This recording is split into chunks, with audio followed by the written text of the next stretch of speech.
One morning when I woke up, I was stunned to realize that I had returned to exactly 1 month before my wedding with Aaron Miller.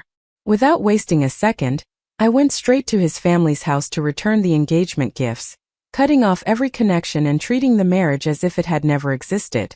I knew I was making the right choice because in my previous life, right after I became pregnant, Aaron and his first love, Bella White, both left for Northwest Ridge. They abandoned me alone in our hometown to serve his parents while I carried our child, holding the baby through sleepless nights of fever and sweat, while the two of them called each other husband and wife in public, going everywhere side by side, hand in hand, like a pair of birds migrating freely through the vast sky that belonged only to them.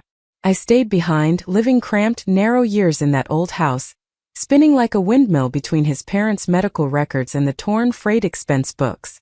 Out there, they took summer photos beside long lines of green mountains. In winter, they sent white snow postcards. In every picture, I could see Bella's shoulder leaning against Aaron's as if it were something completely natural. By the end of my life, when my illness surged violently, they labeled me a burden, a nuisance. My son, Andrew Miller, 35 at the time, rushed back from Northwest Ridge. Before he even entered the room, his resentful voice echoed down the hallway, accusing me of knowing Bella's birthday party was approaching, yet choosing that moment to fall sick, making him miss the chance to celebrate the birthday of the woman he respected more than his own mother. Rage burst inside me and I spat out a mouthful of blood. My body convulsed, then fell into a cold, silent void. He pushed the door open like an arrow and behind him, Aaron walked in slowly, dragging his suitcase. Father and son spoke with the same tone. Aaron repeated his worn-out lines, that I shouldn't act like I was dying every time they came back, that whenever they were here, I suddenly became as strong as an ox. When would I finally learn not to trouble them with every minor inconvenience? Andrew followed up just as harshly, saying that I must think they had plenty of free time in Northwest Ridge, claiming, I always said I was about to die, but still walked around fine when they returned, saying Bella was gentle and sensible, nothing like me. In that suffocating hospital room, I was cornered against the wall, weak and humiliated. After a whole year apart, they didn't even ask about my condition. Instead, they poured a long, endless stream of scolding onto me. They spoke as if I weren't a human being, but some kind of creature, dragging them away from Northwest Ridge, away from another woman's celebration, away from the life they believed was worth living. But I was still a person, the former wife of a factory director, a mother who had raised her son with hands cracked from work. Why did I have to be treated like trash? I closed my eyes and let a tear fall. No one noticed it. Andrew kept complaining, saying that every time they spoke, I put on a hurt expression as if they were bullying me, saying that if outsiders saw it, they would think poorly of them. He said Bella was always neat, gentle, composed. I looked at Andrew standing there cold and stiff like a machine, spitting out words, and at Aaron standing in the doorway, not even bothering to step closer. And I said directly what they both wanted but didn't dare admit. I told them to stop circling around it. Wasn't it true they both wanted Bella to become Aaron's wife? Didn't they want her to be Andrew's mother? Instantly, in their eyes, I had insulted the holy name of that woman. A new round of scolding began. Smooth, mechanical, practiced like an assembly line. They didn't see the patched fabric on my clothes. Didn't see the white bandages on my wrist that hurt to the bone with the slightest movement. Didn't see the broken arm lying twisted beside the bed with no one to help. Didn't see that the food on the table was cold leftovers from the day before. Didn't see that for an entire week I had signed forms alone, cleaned alone and memorized treatment schedules alone. When they finally finished scolding me, I gathered the last scraps of strength left in my body and lay back down on the bed. There was no trace of expectation left in my eyes. I should have woken up sooner, but I had sunk too deep, sacrificed too much, given an entire lifetime. By the time I understood everything, the path of retreat had already been sealed off by false promises and the couple's photos taken in the white snow. When I was barely 2 months pregnant, Aaron Miller submitted an application to go to Northwest Ridge. I stayed behind alone in my hometown, taking care of his elderly parents until they passed away one after another. I carried my child through seasons of fever, seasons of rain, seasons of hunger. When I finally thought about taking my child out there to look for his father, that was when I learned that in Northwest Ridge, Aaron and Bella White called each other husband and wife, going everywhere as if tied together by an invisible string. I had once made scenes, once broken down, but he never made a clear choice. Later I told myself to let it go. If he wanted to be with someone, let him. I still had my son. As long as my child grew up, married, had children of his own, and one day I could hold my grandchild, then maybe my life as a woman wouldn't feel so wasted. But after my son graduated, Aaron called him back to Northwest Ridge for work. Slowly he moved to their side. Every time he came home to visit, the moment he opened his mouth, he praised Bella and criticized me. He said my clothes were poorly patched. He said my hands were dirty, so he didn't want me touching his food. He said my eating habits were strange. He never thought about all the years I had saved every penny for him, all the things I denied myself so he could have more.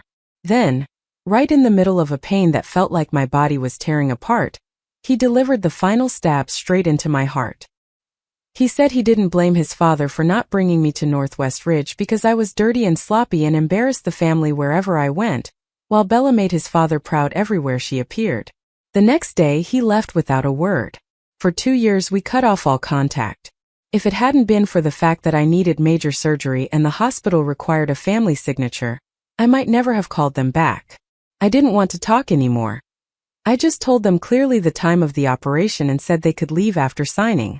Out of habit, Aaron tried to argue again, using the same tired lines that Bella was only a friend, that I was making people misunderstand. But he suddenly froze when he realized I had just mentioned surgery.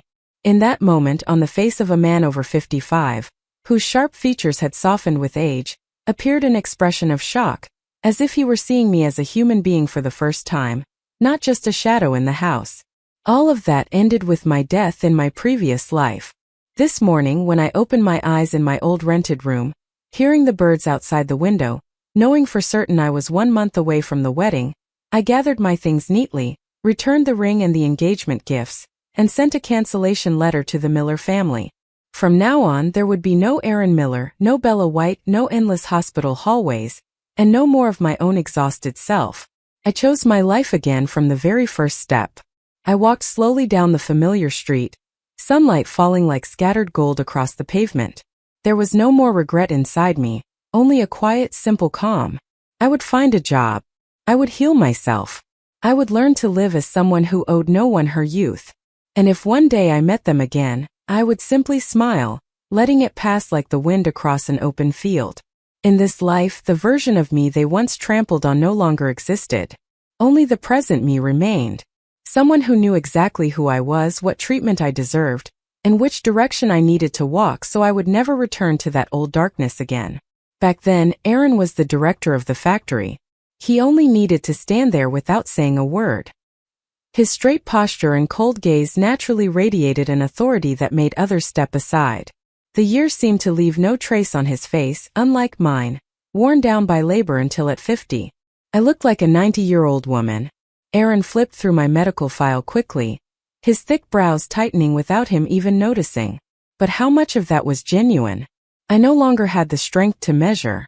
Andrew Miller also picked up my medical file, and the tough attitude he had earlier collapsed bit by bit. A flicker of worry appeared in his eyes. "Mom, what did the doctor say?" he asked. I turned my back to them and rasped, "I'm tired. I want to sleep." Tears quietly slipped from the corners of my eyes. The two of them sat for a while, and when they thought I had fallen asleep, they gently stood up. They hadn't even stepped out the door when my son whispered to Aaron, "Dad, Mom has always hated Aunt Bella. It's better if we don't let her know anything about my wedding." Aaron replied immediately, "Of course, I never planned on having her attend the wedding anyway." Andrew lowered his voice, "But what if she finds out I'm marrying Aunt Bella's daughter later? What if she makes trouble?" Aaron said, "Then don't let her find out." "Oh, what did you just say?" I shot up from the bed like a spring, glaring straight at both of them. "Who are you marrying? Bella White's daughter, isn't it?" Andrew spoke before Aaron could. "Yes, our wedding is next month. Dad and I already discussed it. We'll have the ceremony in Northwest Ridge." "I do not agree." My voice rose to a near scream. "I absolutely do not agree to you marrying the daughter of your father's mistress." My son burst into anger, his eyes turning sharp and cold in a way I had never seen. "Mom, this is an era of free marriage. You don't get to interfere in my choices. And let me remind you again, Aunt Bella and Dad are just pure, sincere friends, not dirty the way you think. If you keep talking like that, don't expect me to take care of you when you're old." Aaron stood there silently, not stopping him. It was obvious he thought the same. A wave of rage crushed my chest. I couldn't breathe. Blood gushed from my mouth as my body curled in agony, rolling on the bed. Father and son turned pale and shouted for the doctor. But before anyone arrived, I had already taken my last breath. They stood there stunned for a long time. I once believed that my death might shake even a shred of conscience in them. But what they thought about was only that the wedding would have to be postponed. If that's not inhuman, then what is? I refused to accept it. If there were another life, I would rather never marry Aaron Miller. I would rather never live that kind of life. I would never again endure so foolishly. I would repay every debt. Heaven must have heard me. I opened my eyes one early morning in my old rented room. In the mirror I saw myself at 20. Full cheeks, fair skin, naturally rosy lips. Not a breathtaking beauty at first glance, but everyone in the neighborhood used to say it was the face of good fortune. I held my breath for several seconds before realizing I had come back. It was May 9, 1980, exactly 1 month before the wedding. I rushed out of the yard and ran straight to the factory to find Mr. Lee, asking to withdraw the marriage approval form Aaron had just submitted. Mr. Lee looked at me in surprise. "But Aaron just reported that you two are getting married next month. Why are you pulling the documents? Did he fail some test of yours?" I used the excuse that my grandmother back home said the chosen date wasn't good, and that I needed to review it. My parents, once steel mill workers, had died in an accident. My only living relative was my grandmother in the countryside. Hearing that, Mr. Lee didn't push further. He only reminded me that marriage was an important matter, and I should discuss it carefully before deciding. The moment I stepped out of his office, I tore the approval paper to pieces and threw it into the ditch behind the factory. The scraps drifted away with the water while I crossed the road to the clinic across the street to find Aunt Grace. She was the one who last time told me, "Next month, bring your child and I'll take you up to the medical research facility in the Highlands." I walked in and said, "I agree, Aunt Grace." She had just finished packing the medicine and lit up at seeing me, but then froze. "But aren't you marrying Aaron next month? How can you go?" "I'm not getting married anymore. I canceled it." She gasped. "What happened?" I looked straight at her, my voice firm as a nail being driven in. "Aaron Miller is not a good man. I don't need him." Aunt Grace stared at me for a long moment. When she saw I wasn't joking, she nodded. "If you don't need him, then so be it. You deserve someone better.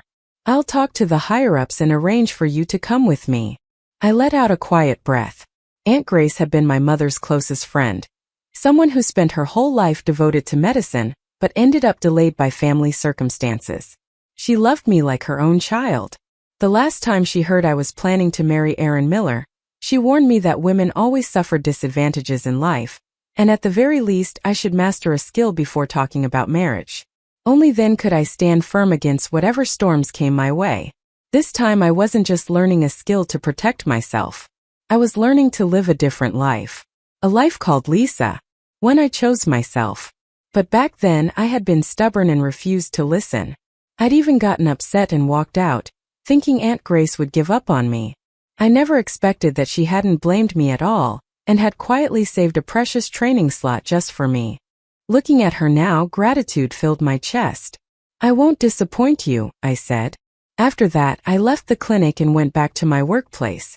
I worked as the clerk at the factory, a position arranged for me after my parents died. The job wasn't too heavy, and the salary was enough to live on. But in my previous life, less than 2 months after marrying Aaron, I became pregnant. He claimed I tired easily and forced me to quit, telling me to rest at home. Then he turned around and applied to go to Northwest Ridge, abandoning me to give birth alone in the South, taking care of myself while also serving his parents under their harsh and bitter demands. If I survived to the end, it must have been because my ancestors had mercy on me. At 5 p.m. when my shift ended, I took my meat voucher to the market and bought a fish, 2 packs of tofu, a few pounds of ribs, and a bundle of greens. I planned to make fish soup with white tofu and green onions and salt and pepper ribs to nourish myself. But just as I stepped into the courtyard of the housing block, I immediately ran into Aaron's parents heading somewhere together. My heart sank. Of all the luck back then, because our engagement had already been announced, the leadership arranged for Aaron and me to live in the same housing compound. Different rooms, but close enough for convenience. Convenient for whom was obvious. The moment I moved in, he brought his parents from their hometown to live with him. Bookmark, go back. Lisa, Aaron is working late tonight, he would say, handing me groceries. He doesn't have time to take care of his parents. Make a meal for them, okay? They're easygoing. Easygoing? As long as there was meat, they were easy. Sure enough, every time they saw me carrying food, their eyes glued themselves to the bag. If there was meat, they grinned. If not, they mocked and prodded, saying that I was stingy even before marriage, saying that once I married in, they'd probably have to beg for food on the streets. The louder they got, the more neighbors peeked out to watch. In my previous life, I'd been afraid of embarrassment. I told myself they were my future in-laws, so I endured. I didn't even dare keep my own meat vouchers. Every day I bought meat to cook for them. I cooked. They ate. By the time I brought the dishes out, the meat plates were already spotless. No broth, no fat left behind. When they finished, they just dusted their hands, tossed their chopsticks aside, and left me to clean everything. When I gave birth, my coworkers gifted me a few chickens. Aaron's mother cooked them, and she and her husband ate every last bit, leaving me half a bowl of broth and 2 bony chicken feet. The moment I so much as sighed, she screamed loud enough to shake the sky, calling the neighbors over as witnesses because she knew I was timid and hated noise. But this life was different. The moment they saw the fish and ribs in my bag, their eyes lit up. Aaron's mother even reached out to grab it, her voice suddenly syrupy. Let me see what you bought. I'll cook it for you. I pulled the bag tight against my chest and stepped back 3 paces. No need, ma'am. Her face darkened instantly, then switched tone again just as fast. Then hurry and cook. Aaron's parents are starving. When you're done, call us. We'll be waiting in our room. I cut her off sharply. This is food I bought with my own voucher. I'm cooking it for myself. There won't be any for the 2 of you. If you want to eat, buy your own. They both froze. After a beat, Mr. Miller narrowed his eyes, a flash of hostility appearing. Mrs. Miller immediately launched into her old performance, screaming across the courtyard. Oh my heavens, the daughter-in-law isn't even married yet, and she's already mistreating her mother-in-law.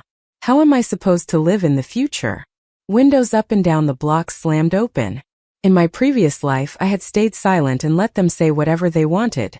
Because of that, I was branded unfit. Eventually, no one wanted to associate with me. But this time I raised my voice clear and sharp. You order me around like your servant, but have I married your son yet? Or are the 2 of you so old and crippled that you can't even prepare one meal yourselves? A few murmurs rose from the crowd. Someone even chimed in. They're not even married yet, and you're already making her serve you after the wedding. Are you planning to make her carry your chamber pots too? And that meat voucher is hers. Why should she share?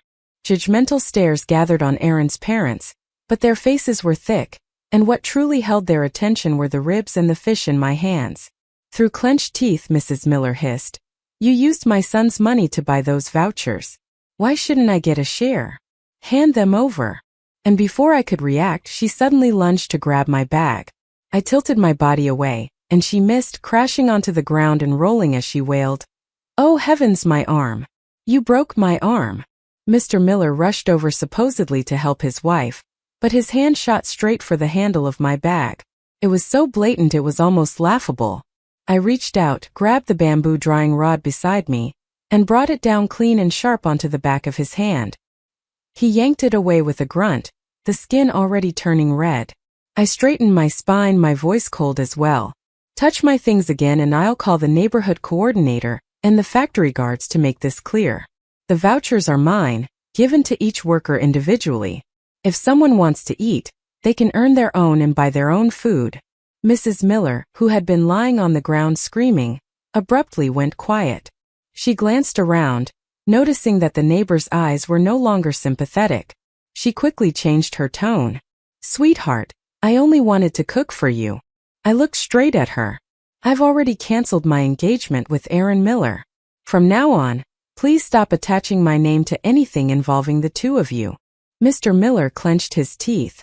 My son will let this go. I smiled. Good.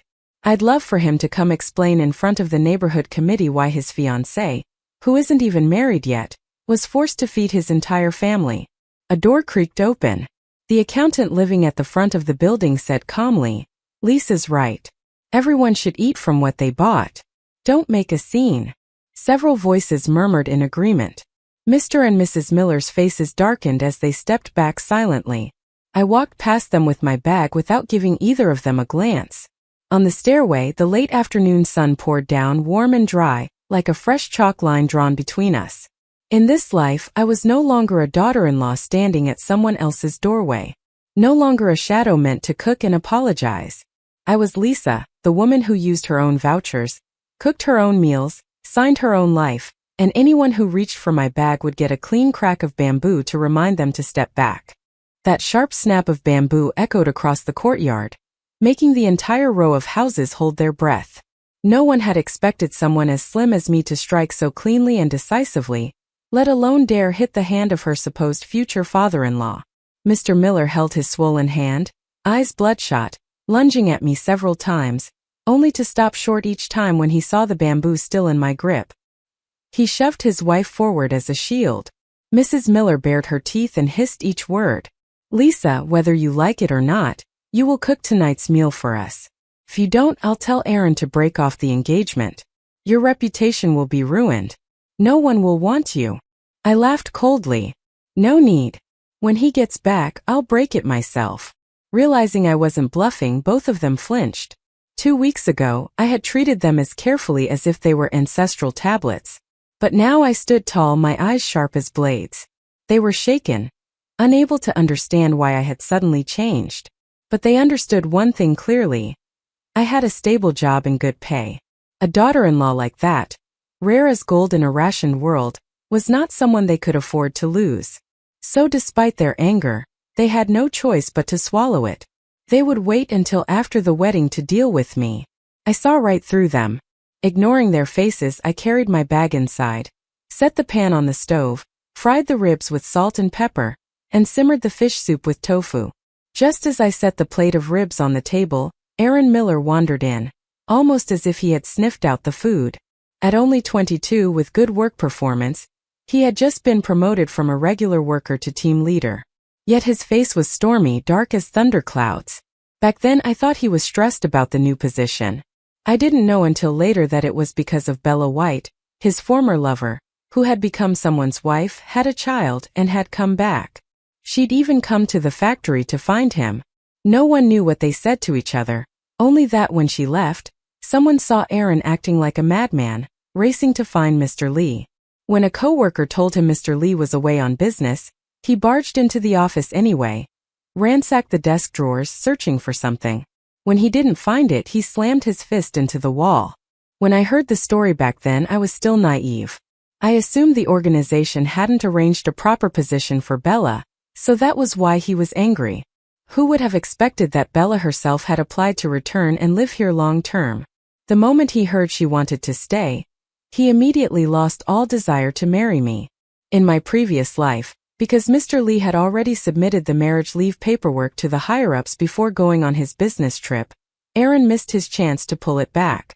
When he returned, his face was as heavy as stone, acting as if I had forced him into the marriage. In this life, he lunged just as desperately to retrieve the approval slip and cancel everything. But this time, I had already moved first and granted his wish.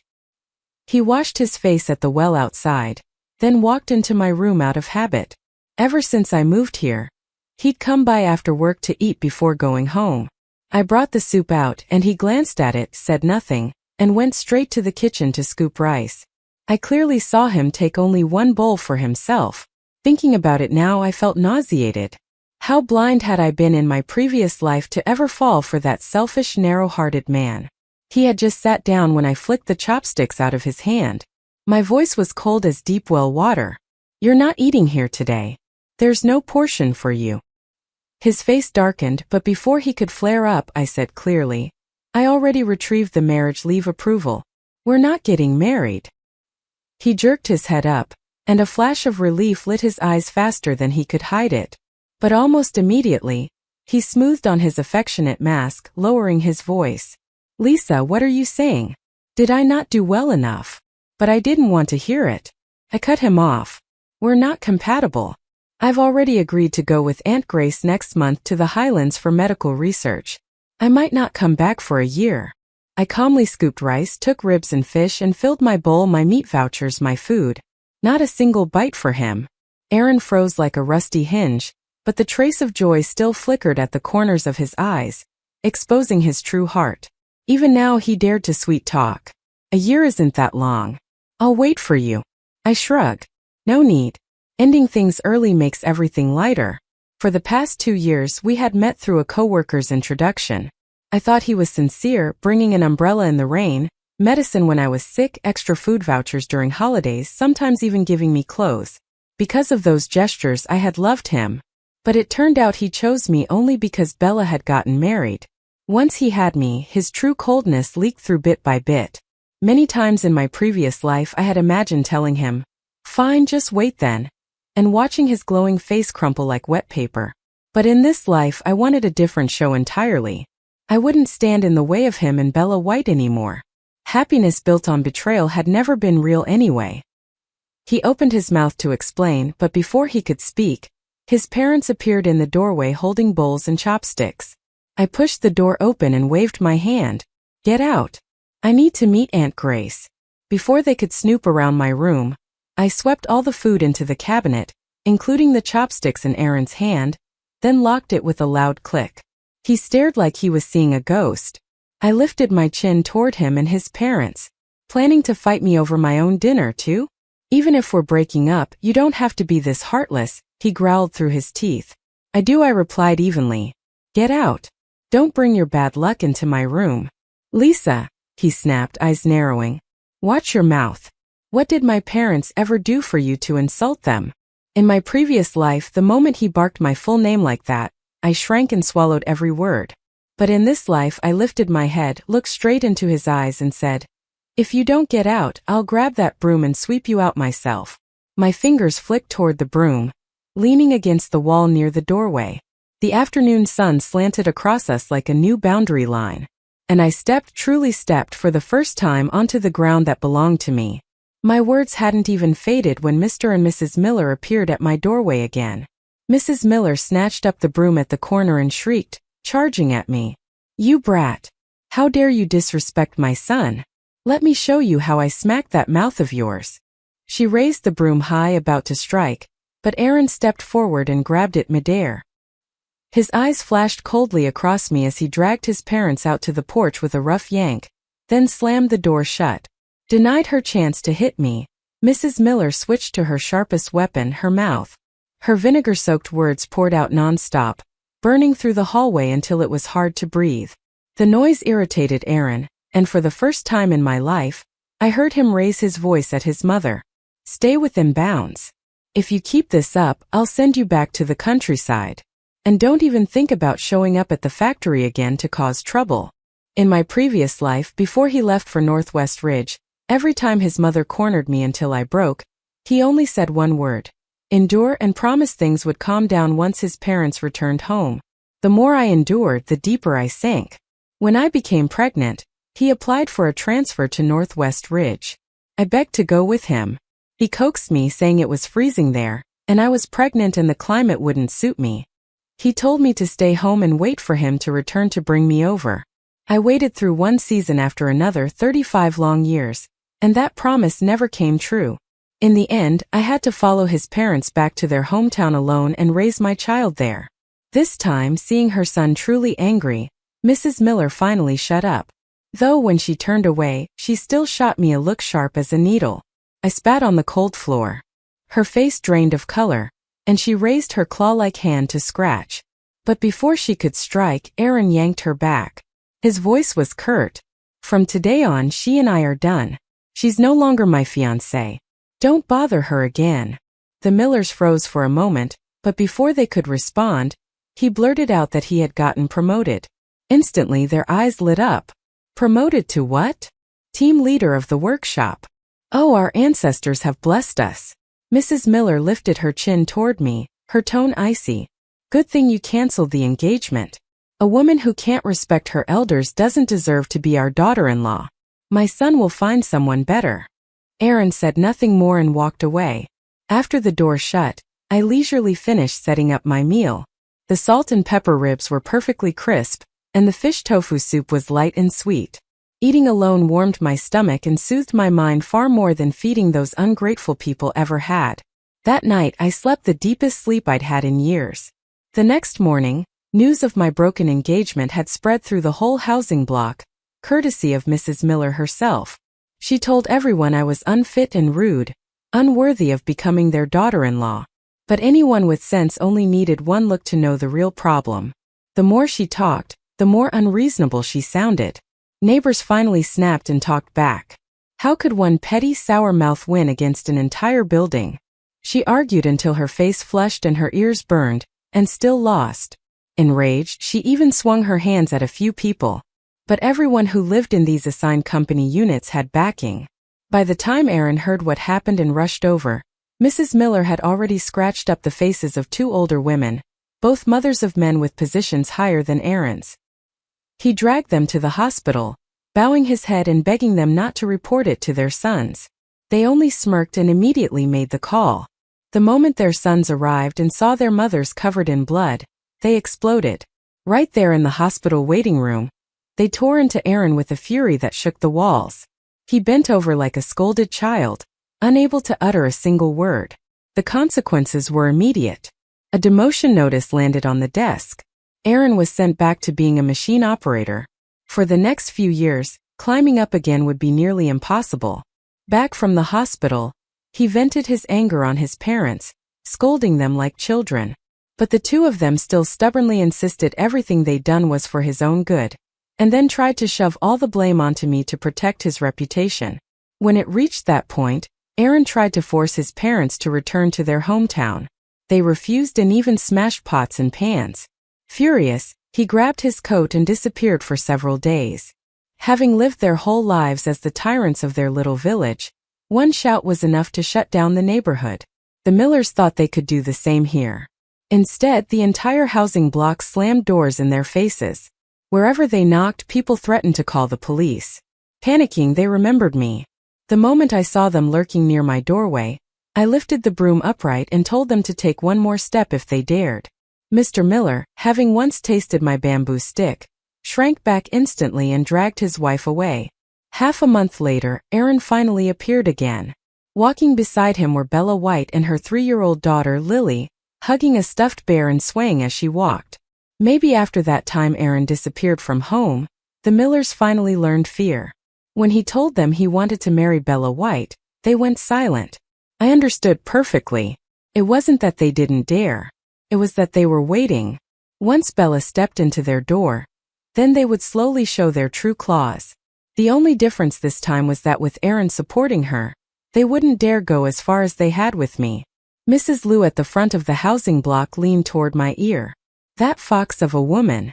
Other than having a big chest, what else does she have? I don't understand what part of her Comrade Miller likes. I gave a thin smile. Maybe that's the only thing she has left to attract him. Mrs. Lou insisted that Bella had meddled and broken up my relationship, refusing to believe me when I said it was my decision to let go. Every day, Bella brought her daughter over to curry favor with Aaron's parents, and the Millers rolled up their sleeves, pretending to be gentle, helpful elders. One afternoon as the market thinned out, Bella and I crossed paths. I cursed my luck silently. She, however, walked straight toward me, carrying the same high and mighty aura she had in my previous life. Back then, she once secretly brought me an album of photos she and Aaron took in Northwest Ridge, starting from the day he was transferred there. Page after page showed the places they'd visited together, shoulder to shoulder, like husband and wife. As I flipped through them, I felt each page slicing another wound across my heart. On the last page in his shaky handwriting, Aaron had written, "In this lifetime, the person I love most is you." That day, I was so devastated I vomited blood and collapsed. But in this life, I simply straightened my collar and stood right there in the middle of the market aisle, looking at her as calmly as if watching a strange wind drift past the eaves. "Your blood is yours to keep. Your knife is yours to sheath. I thought, as for me, I've stepped into a life of my own choosing. There's no place left in it for them to draw even a single drop more. In the past, once she achieved her goal, Bella would put away the album and throw a few venomous lines at me before walking off, leaving me lying in the courtyard like a chicken with its throat cut, gasping in the winter wind. If a neighbor hadn't seen me that night, I might have frozen to death on those cold concrete steps. But now, in front of me stood Bella White in a soft pink silk dress, her hands elegant but sharper than before. She spoke first. I heard you and Aaron Miller broke off the engagement and that you initiated it. If that's the case, it has nothing to do with me. Please don't make up stories that damage my reputation or Aaron's. I snorted, spat on the ground and said flatly, Aaron Miller, men with 2 legs are like mushrooms. You grab a handful anywhere. As for him, I consider myself unlucky to have met him. In my eyes, he's not worth more than a pile of trash. Only you would treat him like a treasure. Right then Aaron returned. Bella instantly pressed her lips together, her eyes turning red as if ready to slap me. She shouted, Don't you dare talk about Aaron like that. I stepped half a pace to the side, fully intending to let her fall on her face. But before she could lunge forward, Aaron grabbed her tightly. He swung his head toward me, face dark as soot, and without asking a single question, he spat out his words through clenched teeth. In your eyes, I'm not even worth a pile of trash. Fine, Lisa. I want to see who would ever marry a vicious woman like you after breaking up with me. I rolled my eyes, my tone flat as ash. No matter how bad things get, I'll never pick up someone else's leftovers and let him become stepfather to another woman's child. He nearly exploded. His arm twitched, about to swing, but Mrs. Liu rushed forward, pulling me behind her and snapping at him. Wrong, am I? If you were such a great catch, would you really be marrying a woman who already had a husband and now comes with a child? Or is it that you have issues of your own? Can't father a child, so you're picking up what others threw away? That little girl got lucky. If she hadn't been smart early, you and your parents would have worked her mother to death. Bella's name was like a blade in Mrs. Liu's mouth, and each cut landed on Aaron until he could no longer speak. Red-faced and furious, he could only drag Bella away. I went straight to the administration office to find Mr. Lee. Since Bella had just accused me of damaging her and Aaron's reputation, I decided to take advantage of the moment and clarify everything properly. I repeated the entire story, adding a few more seasonings, telling him that before the engagement with me was officially cancelled, the 2 of them had already been sneaking around. At that time, disciplinary rules regarding such affairs were as strict as stretched wires. And as expected, the next morning, the upper-level committee sent 3 officers to the Millers' residence for inspection. The moment they pushed open the courtyard gate, the 3 men froze in shock. My God, unbelievable. Mr. and Mrs. Miller were walking outside with little Bella's daughter while Aaron was just about to leave for work. Inside, Bella was standing at the stove in a tight dress. He simply couldn't control himself. Right there in the kitchen at dawn, they were already tangled together doing something filthy. The 3 officers turned pale, spun around and walked straight out. The 2 of them were still wrapped around each other. By the time they remembered someone had just been standing at the door, it was already too late. Aaron Miller and Bella scrambled to pull on their clothes and ran after the officers to explain. But no matter what he said, the truth remained. Less than 2 weeks after breaking his engagement with me, he had already gone to bed with another woman. How unlucky could a story get? The factory concluded immediately that Aaron Miller had serious moral misconduct. All previous privileges were revoked, and he was reassigned to janitorial work, sweeping floors. When his parents heard, they went berserk. Mrs. Miller slapped Bella across the face, calling her a fox and throwing her out. Bella's job had not yet been arranged, and she didn't want to return to the dormitory, so Aaron had to take money out of his own pocket to rent her a room. The Millers knew where she was staying, and they certainly didn't treat her like someone their son loved. Each of them grabbed a broom and went to her room to beat her half to death. When Aaron arrived, he found Bella sprawled on the floor, her face swollen and bruised purple. He lost his mind, screamed at his parents through the night, shoved them into a vehicle, and sent them back to their hometown, declaring coldly that their relationship was over. But not long after, he brought Bella and Lily back to the factory housing. After being placed under internal investigation, he seemed to give up completely. No marriage ceremonies, no registration. They simply moved in together. He worked at the factory she cooked. On the surface they looked calm. But the moment the house warmed up, it exploded, almost ending in a murder. From the very first moment I saw Bella White again, when her phoenix eyes sliced like knives, I knew she was not the type to settle down. And I was right. That day, Aaron went to the workshop and she, unable to change her nature, brought a strange man into their home. Before long, sounds burst from the room that turned faces red. Baby, tell me who's better, Aaron or me? Of course you are. Really? Obviously Aaron's boring. If he didn't have a little money, I would have dumped him long ago.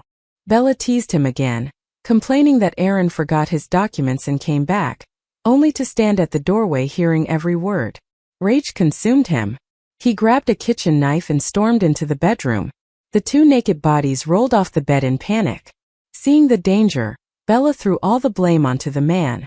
Aaron shoved her aside and swung the knife down toward the man's vital parts. A scream tore the air, and the man collapsed unconscious. Aaron turned, inching toward Bella, the blade still trembling in his hand. Just then, 3 officers burst in and tackled him. He was handcuffed and taken to the station for attempted assault. Worse, the man caught with Bella was someone with influence. During the investigation period, Aaron was beaten daily by the other detainees. On the day of the trial, he didn't even make it to the platform. He collapsed completely. His parents rushed over, received his body, and by the time they left the morgue, their hair had turned white and their backs bent like broken sticks. Bella realized she couldn't stay. She took her daughter and boarded a train out of the city. That afternoon I spent my time gathering the quiet around me, brewing a pot of tea, and sitting by the window as the sunlight drifted across the sill.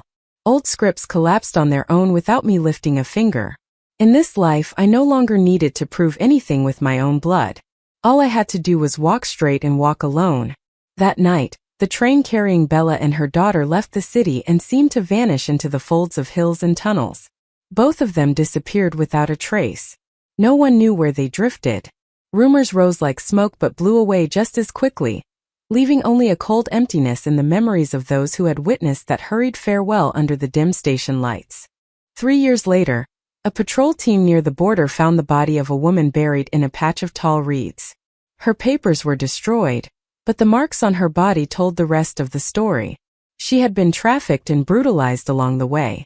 It was Bella White. As for little Lily, there was no trace, no record, only a file opened and closed with the final note reading, missing like a single final period. Quiet and still between the mold-scented pages, the story settled into silence.